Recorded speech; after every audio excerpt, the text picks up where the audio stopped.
Buenas tardes, profesor y compañeros. Mi grupo conformado por Alejandra Montúfar, Paula Pinto y mi compañero José David Santos, les venimos a exponer sobre la Guerra Civil China. Bueno, las dos Chinas, un conflicto complejo con raíces profundas.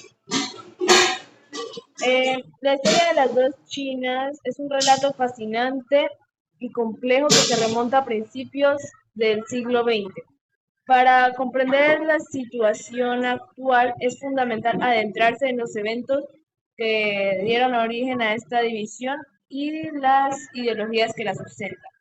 Bueno, el término dos Chinas se refiere a la situación geopolítica actual de dos entidades que se llaman a sí mismas China. Eh, Está la República Popular China, comúnmente conocida como China, establecida en 1949. Esta controla la China continental y dos regiones administrativas especiales que son Hong Kong y Macao. Y está la República de China. Esta es conocida como Taiwán, pero originalmente como China, cuando, cuando controlaba la China continental desde su establecimiento en 1912 hasta 1949, momento en el que se retiró a la isla de Taiwán, desde finales de 1949 cuando perdió el control de la China continental en la Guerra Civil China. Eh, la República de China controla solo Taiwán y algunos grupos de islas cercanas. Eso también perdió su condición de representante de China en las Naciones Unidas en el año 1971. La Guerra Civil China.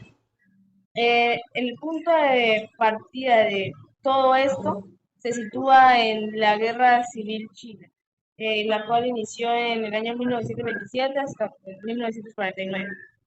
Eh, este es un enfrentamiento sangriento entre el Kuomintang, partido nacionalista liderado por Chiang Kai-shek, y el Partido Comunista Chino bajo el mando de Mao Zedong. 1927. El Kuomintang emerge victorioso y establece la República Popular, no, la República de China, en Nankín, actual Nanjing, 1934-1935. En la larga marcha del Partido Comunista Chino, hace una retirada estratégica hacia el noreste, eh, marcando así su supervivencia y resistencia. 1937 a 1945. Eh, eh, la Segunda Guerra Sino-Japonesa une temporalmente a ambos bandos contra el invasor japonés. Y 1945-1949. Tras la guerra civil se reanuda con mayor intensidad. El Partido Comunista Chino, victorioso, proclama la República Popular China. Perspectivas y desafíos futuros. La cuestión de las dos Chinas es un tema complejo y delicado en la actualidad. Ambas partes mantienen sus posiciones sobre la reunificación bajo sus respectivos términos. La República Popular China aboga por la reunificación pacífica bajo el principio de un país, dos sistemas, dándole a Taiwán cierta autonomía. Y la República de China prefiere mantener el status quo y su independencia de facto, aunque no descarta la posibilidad de una reunificación bajo un sistema democrático. Listo, continuamos con el desarrollo del conflicto explicado por José Santos. En general, el conflicto que ocurrió, pues la Guerra Civil China, se destacó por ser un conflicto muy complicado, con múltiples escenarios, literalmente alrededor de toda China, con múltiples confrontaciones infinitas prácticamente, pues al final de cuentas, como cualquier guerra civil, ni siquiera se sabía qué territorio era de quién, ni cómo funcionaba todo, y las partes y la administración de cada territorio era un lío, y básicamente, para concluir todo eso, era muy difícil ponerme a explicar cada evento individual que ocurrió en la guerra civil China, por lo tanto lo voy a generalizar bastante. Y como ya le haber explicado a mi compañera Alejandra, China se unificó pues luego de la expulsión del norte, en la cual pues comenzarían a dar las primeras discusiones, por así decirlo, entre los distintos partidos de China, destacando pues que el Kuomintang era, digamos, antisocial, comunicativo, no, en general no se podían llevar bien con ningún otro partido. O eras del Kuomintang o recibías odio del Kuomintang. Básicamente era eso. Por lo tanto, resulta de que los militantes del Kuomintang llegaron a tener múltiples escaramuzas, digamos, discusiones, lo que sea, con el resto del partido, básicamente. Y entre este periodo de inestabilidad política y demás, se da en este punto que estoy señalando aquí, con la estrella en Shanghái, al oriente de China, la masacre de Shanghái. La masacre de Shanghái fue un evento en el cual los militantes del partido chino, del partido nacionalista, perdón, el Kuomintang, llegarían a arremeter directamente contra los comunistas. Sí, en particular los comunistas. Llegaron también a pelearse contra los partidos, pero en general los comunistas. Los cuales pues llegarían a recibir tipos de masacres, asesinatos, torturas, todo lo que podamos. En fin, eso básicamente fue un desastre humanitario. En general, la palabra desastre humanitario se resalta mucho, se encuentra mucho, se escucha mucho, se dice mucho en esta historia. Básicamente, pues como digo, todo tipo de violaciones humanas, violación de los derechos humanos, que todavía no habían sido internacionalmente reclamados, si lo piensas bien. En todo caso, considera que este evento daría inicio a la guerra civil. Aquí, de hecho, podemos ver un mapa disculpa, de las bases comunistas que pues tenían los comunistas. En general, pues aquí podemos ver de que tenían muy pequeños territorios, muy mínimos en ciertas ciudades particulares. Por lo tanto, pues en general se resalta el hecho de que los comunistas eran muy pocos y no tenían mucha fuerza que digamos. Pues el ejército principal de China siempre había sido parte del Kuomintang, por lo tanto, pues ellos eran los que tenían todos los veteranos y demás. Entre eso, los comunistas, sabiendo su desventaja numérica, armamentística, y esto básicamente tenían desventaja en todo, llegaron a proclamar escuelas de comunismo, no sé cómo lo llamaría, escuelas de adoctrinamiento para reclutar más jóvenes a sus filas. Básicamente lo que hacían los comunistas era, llegaban a una aldea, comenzaban no sé, a contarle sus vainas de comunismo, sus historias de comunismo, etcétera, etcétera, de que en particular en ellas eran aldeas con peasants, que son aldeanos principalmente campesinos, eran principalmente personas campesinas pobres, a las cuales llegaban los comunistas, para pues iniciar con un reclutamiento de prácticamente todos los hombres de la aldea. En particular, se llegarían a llevar a todos los aldeanos directamente, cuando los nacionalistas del Comitán llegarían a asesinar a todo el que hubiera ayudado al comunismo. Es decir, que cualquier aldea en la cual en la cual hubieran pasado los comunistas, pues se vería exterminada. Eso simplemente llevaría a que los comunistas llegarían a intensificar por completo su reclutamiento y llegándose a llevar a todo el mundo de la aldea, en lugar de a solamente un 60-50% de los hombres, que era la norma. En general, pues eso se llevaron a realizar de una manera forzada y pues eso, reclutamiento forzado, tipo FARC. Entre eso, pues las filas del comunismo del Partido Comunista iban creciendo. Sin embargo, pues lógicamente eso llegaría a ser un peligro para el ejército nacionalista, el cual sabía de que si los chinos continuaban reclutando gente, algún día serían capaces de hacerles frente a pues el ejército regular chino. Por lo tanto, el ejército regular chino de Kuomintang, digamos. Por lo tanto, Los, por lo tanto, el Kuomintang, como ya dijimos, recurrieron a estrategias como asesinar a todo el que ayuda al comunismo y buscar hacer enfrentamientos directos contra los comunistas, pues hayan de que los comunistas al tener una desventaja tecnológica y una desventaja numérica, serían exterminados donde se lanzaran de cara contra ellos. Por lo tanto, los comunistas llegaron a enfrentarse a grandes peligros hasta que ocurrió la Larga Marcha. Es un episodio que ocurrió entre 1934 y 1935, donde los comunistas fueron finalmente arrinconados por los nacionalistas, como pueden ver en esta zona de aquí, principalmente en el sur de China. Y de hecho, si se fijan en este mapa, aquí se pueden ver los soviets, básicamente las bases comunistas que llegaron a tener. Son estas círculos o formas rojas. Las líneas rojas fueron los lugares por donde atravesó el ejército principal de los comunistas, es decir, el ejército que lideraba Mao Zedong. Y las líneas blancas, digamos, intermitentes, eran pues donde pasaron los comandos o los otros ejércitos del Partido Comunista Chino. Eso en general pues fue un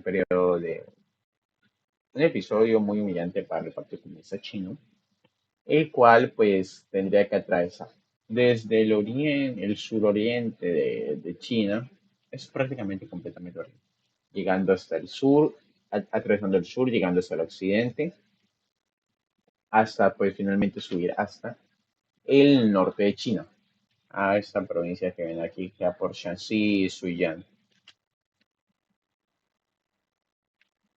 La larga marcha en general fue inclusive otra crisis humanitaria en sí misma, pues resulta de que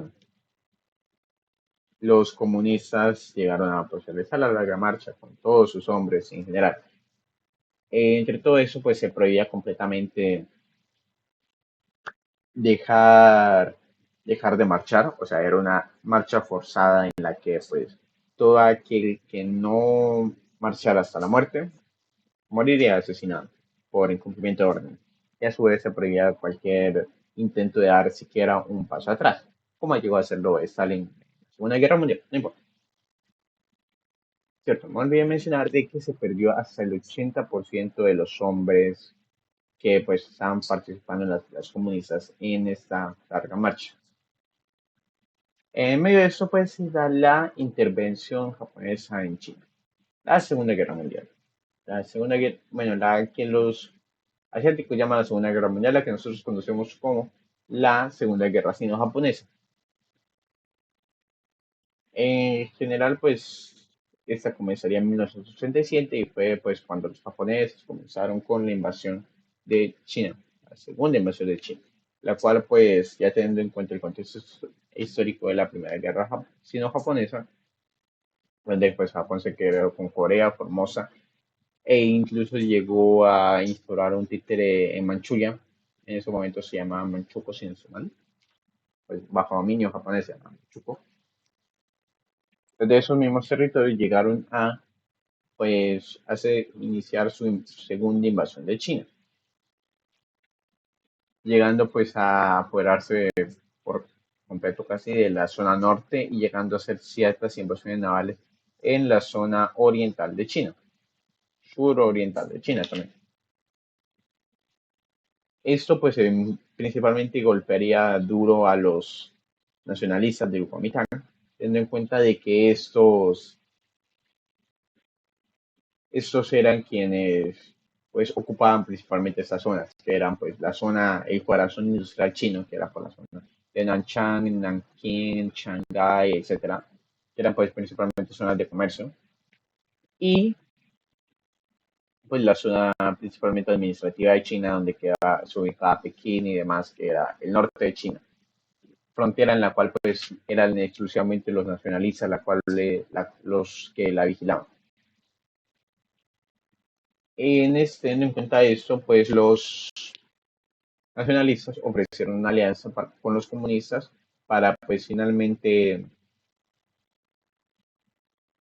enfrentar a la amenaza japonesa.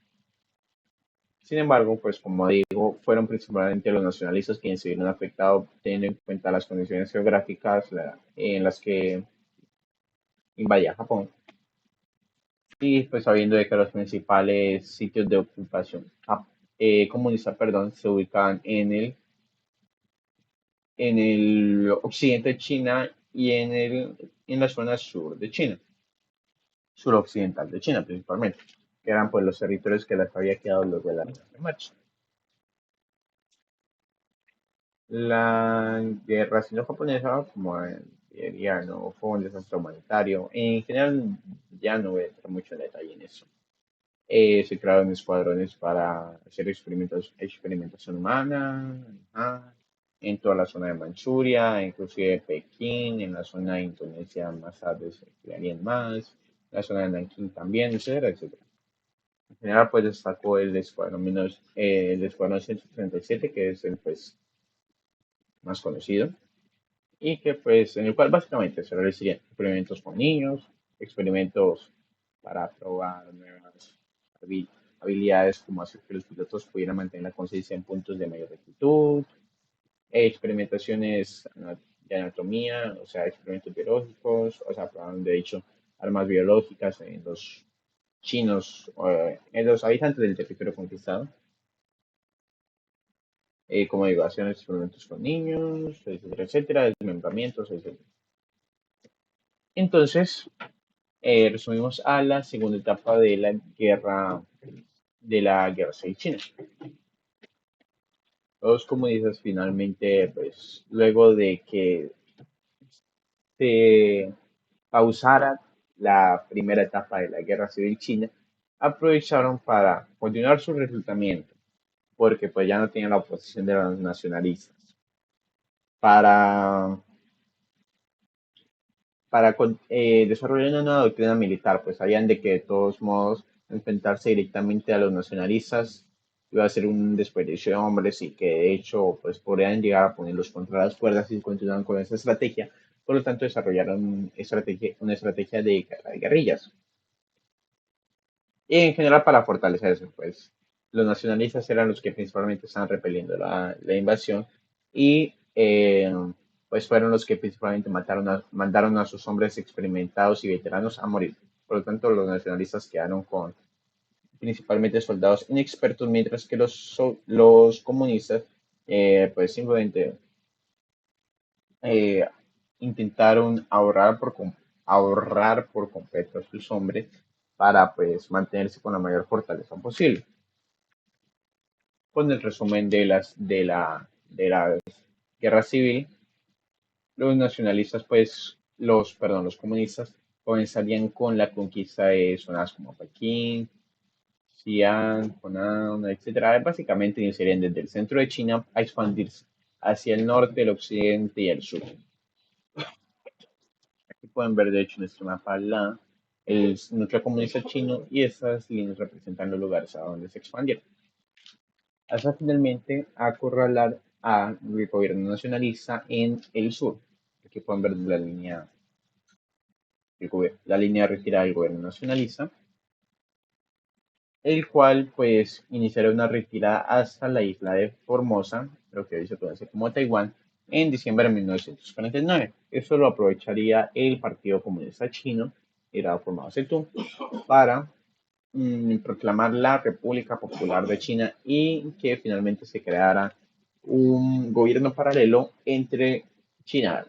Ambos creían de que ambos decían que solo existía una China, cuál era la de ellos. Entonces, la República Popular de China de los comunistas eh, consideraba de que la otra república, la República de Taiwán, era un territorio rebelde. Y viceversa, los taiwaneses también pensaban que toda la China continental era un territorio rebelde. Luego de eso continúan las consecuencias y etapas post-conflicto. Bueno, sigamos con las consecuencias y etapa postconflicto. Empezamos con Mao Zedong, que él era el que estaba en el poder en la época de China, que estaba en la miseria. Él era el que tenía mala China. Mao Zedong es conocido como el mayor genocida de la historia. Durante su poder causó la muerte de entre 50 y 70 millones de personas. Él se ganó la confianza de las personas de China, los campesinos, los agrícolas, ya que les ofreció un mejor sistema de salud y les proporcionó escuela a más niños. Mao Zedong durante su gobierno hizo un trato con la URSS, la Unión Soviética. A cambio de máquinas, él, él le daba granos, o sea, él paga la deuda con granos. Esto llevó a que dividiera a los campesinos en comunas populares. Llegó a formar más de 26.000 comunas populares y los campesinos tenían que cumplir ciertas metas para poder recibir el bocado de comida o la comida y demás, por decirlo así, servicios básicos. Seguimos con la revolución cultural. En esta tenemos a los estudiantes, las propagandas, el color rojo y negro y la destrucción de la historia. Los estudiantes básicamente fueron los encargados de empezar la revolución cultural. Ellos representan al partido de Mao. Las propagandas políticas durante el poder de Mao básicamente se basaban en muertes de personas que, por decirlo así, eran rebeldes. O sea, no estaban de acuerdo con lo que él hacía y el comunismo. Entonces lo que él hacía era matarles y así formar propagandas políticas. El color rojo y negro. Durante esta revolución fue súper importante porque el partido de Mao se reconocía por el color rojo. Los estudiantes tenían una libreta roja, que es el segundo libro más vendido y fotocopiado de la historia. Bueno, el color rojo era el partido de Mao y el negro eran los rebeldes, o sea, los que no estaban de acuerdo con el comunismo y con lo que hacía Mao Zedong en el poder. Seguimos con la destrucción total de la historia. Durante un periodo que se llamó la Banda de los Cuatro, que fueron 4 personas que ejercieron el poder, entre ellos la ex esposa de Mao Zedong, ellos se encargaron de destruir toda la historia antes de Mao. Destruyeron lápidas, bibliotecas, libros, templos, iglesias. Los padres mismos tenían que quemar las iglesias y todo lo que había en ellas, porque no podía haber rastro de la historia de China antes de Mao. Básicamente, él reescribió la historia de China.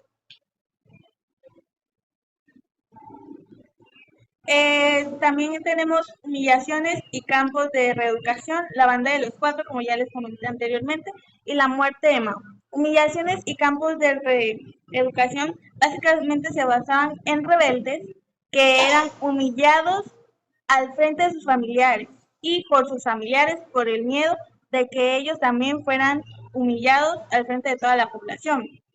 Por ende, después de ser rechazados por la sociedad, se mandaban a campos de reeducación, en donde en realidad los mataban. La Banda de los Cuatro, como mencioné anteriormente, básicamente fueron 4 personas que estaban de acuerdo con Mao, básicamente siguieron su liderazgo, por decirlo así, y fueron los encargados de destruir la historia antes de Mao y crearon las 8 óperas, que era lo único que se podía escuchar en esa época, y obviamente era liderado por Mao Zedong. Hasta que por fin llegamos al periodo, no por decirlo bueno, pero la muerte de Mao. Se dio en 1976 y básicamente a partir de esta fue que China se liberó y logró volverse potencia mundial. Bueno, finalmente ahora continuamos con la ruptura chino-soviética. En general, para contextualizarnos un poco, habían 3 ramas del comunismo. La primera rama era la marxista-leninista, la cual, para resumir y explicar más así, comunismo era todo comunismo. Sin embargo, cada ideología tenía una forma distinta de abordarlo. La marxista-leninista era una ideología muy paz y amor, el comunismo es lo mejor, somos amigos, sí, ya. Y comunismo, el comunismo no es. El estalinismo, liderado por Stalin, eh, tenía una ideología muy de, si no les gusta el comunismo, tendremos que forzárselos. Muy represiva, como fue Stalin. Y eh, el maoísmo era una ideología muy nacionalista en la cual pues los comunistas somos los mejores, amamos a los comunistas, China es comunista, por lo tanto China es buena o algo así. Simplemente amaban a su país y amaban el comunismo. Y eso, no hay más que explicar. En general en eso, pues aquí pueden ver un mapa de las ideologías que tiene cada uno, los amarillos maoístas, los rojos estalinistas y los negros no alineados con ninguno de los dos bandos, que eran básicamente de Corea del Norte y la Yugoslavia de Tito. El problema que tiene, por el que ocurrió la ruptura sino-soviética, es decir, la ruptura de China y la Unión Soviética, era que a la Unión Soviética no le convenía tanto eso de tener un socio comunista el cual tuviera una ideología nacionalista, porque nacionalista, o sea, el Kuomintang era nacionalista, pero era otro tipo de nacionalismo. Nacionalismo de aman a su país, es lo que quiero decir, de que los comunistas amaban a China. No le convenía tener un socio comunista el cual pues apoyar el nacionalismo porque literalmente los soviéticos se dedicaban a reprimir a todo tipo de movimiento nacionalista que había, que era básicamente, por ejemplo, el movimiento de oposición ucraniana que siempre hubo contra el régimen comunista, el movimiento de represión, la represión del movimiento de secesionista de pues, todas las repúblicas siberianas, de la zona del Cáucaso y de la zona del Báltico, etcétera, etcétera, etcétera, etcétera. Y de hecho, inclusive metamos a la zona del Oriente Central, Oriente, Centro Oriente, Centro Oriente. Por lo tanto, pues realmente los comunistas vivían en miedo constante de todas estas olas nacionalistas que llegarían a ser un problema para mantener a la Unión unida. Por lo tanto, la ruptura soviética es el evento donde los soviéticos rompen relaciones con los chinos y pues finalmente el bando comunista se partiría en dos. Los chinos se alinearían principalmente con Occidente, lo cual puede ser un antecedente básicamente para la apertura económica de China, en la cual, pues, lo cual hoy conocemos como el milagro económico chino. Mientras que los estalinistas, que se quedaron con la Unión Soviética, pues siguieron siendo estalinistas. Eso es, no hay mayor ciencia. Y ya simplemente esto sirvió para demostrar de que las repúblicas comunistas no estaban tan unidas como se pensaban y de que pues realmente llegaría a haber cierta división entre el mismo bando o bloque. Entonces, para concluir, las consecuencias del conflicto. La guerra civil generó múltiples consecuencias que las podemos resumir en la siguiente. Primero que todo, la división de China, pues como concluimos, al proclamarse la República Popular de China, pues se creó una doble república, una república paralela, en la cual pues habían dos Chinas que se autoproclamaban como la China verdadera. Eso en general pues es muy problemático pues, en todos los ámbitos diplomáticos, administrativos, políticos, y pues de todo eso muy complicado decir de que vamos a mantener relaciones con dos repúblicas que consideran que la otra es parte de ella, entonces eso genera múltiples dificultades, incluyendo, por ejemplo, lo que pasó con el puesto de miembro permanente del Consejo de Seguridad de la ONU, que fue una de las crisis que hubo respecto a que al principio Taiwán era miembro o sea, tenía el puesto. Sin embargo, pues China, al considerarse que era la China verdadera, pues comenzó a pelear ese puesto, llevando a un boicot por parte de la Unión Soviética, etcétera, etcétera, etcétera. Ahora sí, millones de muertos. En general, pues se resume en que hubieron 19.6 millones de muertos en la guerra sino-japonesa, 7 millones de muertos en la primera etapa de la guerra civil china y 2.6 millones de muertos en la segunda etapa, la etapa final de la guerra civil china. Esto, pues, como digo, fue un desastre humanitario, hubieron múltiples masacres y de hecho la mayoría de los muertos fueron civiles, en particular campesinos, que eran los que estaban en medio del conflicto de todo el Partido Comunista con el Partido Nacional Socialista, Nacionalista, perdón. Tensión mundial. Como decimos, como había mencionado, o bueno, como he mencionado y como se mencionará más adelante, la República Popular de China se volvería muy problemática a nivel internacional, incluyendo, como ya mencioné, la crisis que hubo con el puesto de miembro permanente del Consejo de la ONU y también incluyendo, por ejemplo, la ruptura sino-soviética y pues el hecho de que era un país muy poderoso, en teoría teniendo en cuenta sus características demográficas, pero que pues estaba a las manos de alguien que era muy inestable como para poder liderar una nación como lo fue Mao Zedong. Entonces, pues la República Popular de China te- tendría una crisis interna y también llegaría a elevar las tensiones mundiales en altos niveles.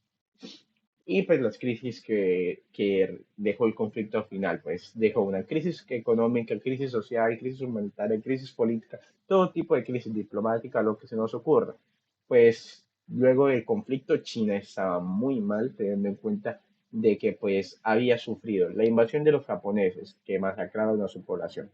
Aunque China tenía mucha población, pero masacraron a su población y pues llegaron a destruir por completo su economía incluso. Luego de eso tenemos las repúblicas paralelas, las cuales ya eran de plano una crisis política y diplomática e inclusive podemos meter una crisis social teniendo en cuenta, como digo, todos los desastres humanitarios que hubieron. Y Bueno, seguimos con la gran hambruna china. Esta se dio básicamente a la producción de acero y los gorriones. ¿Cómo así? La producción de acero básicamente era que Mao les entregó hornitos a cada comuna popular para que ellos hicieran el acero. Básicamente eso no resultó bien, terminó en pérdida total. Los cultivos también, porque pues ellos tenían que cumplir ciertas metas y pues obviamente por andar haciendo acero no, no lo lograban. Descuidaban más bien sus labores agrícolas y pues no eran encargados de hacer acero, ellos eran mayormente agrícolas, no tenían ni idea de eso y pues fue una de las causas que llevó a la gran hambruna china. Por otra parte están los gorriones. Estas aves eran muy importantes. Sin embargo, Mao Zedong mandó asesinar más de 1.000 millones de estas aves, porque él decía que eran los causantes de comerse los cultivos. Estas aves eran las encargadas de matar a muchas plagas. Después de que Mao asesinó a tantos millones de estas aves, de gorriones, pues lo que ocurrió fue que las plagas se apoderaron de los cultivos y hasta ahí nomás llegaron los cultivos de los chinos. Entonces, eso fue otra parte de la que causó la gran hambruna china. Y ellos no recibían, digamos, si tenían pocos granos, no se lo podían repartir porque tenían que pagar la deuda con la Unión Soviética. La gran hambruna china ha sido uno de los peores periodos de la historia. Eh, Tuvo muchas víctimas, ahí se podría decir que nació la gastronomía tan rara de China porque tenían que comer sapos, cualquier cosa, pues era comida. En esta época hasta se practicó canibalismo porque pues la hambre era tenaz. Muchas personas murieron, los que ya estaban débiles para trabajar por falta de alimentos y no podían hacerlos, eran asesinados brutalmente. Así que sin comida, sin agua, sin esperanza, tenían que trabajar para poder vivir. Seguimos con la industrialización de China. Esta la dividí en varios sectores. Empezamos con Deng Xiaoping, que él básicamente fue el que se encargó de llevar a China a ser una potencia mundial. Después de la muerte de Mao Zedong, él fue el que quedó en el poder de China. Él implementó una modernización de esta y la dividió en 3 reformas, que fue industria, comercio y agricultura. Cada población de chinos, por decirlo así, se centró en cada una de estas y la hizo progresar, fue creciendo, generó más trabajo y, por decirlo así, todos los chinos fueron saciando tanto dolor, tantas pérdidas, tanta mal manejo anterior de Mao Zedong y lograron ser el país que más rápido ha evolucionado, por decirlo así, y se convirtió en potencia mundial.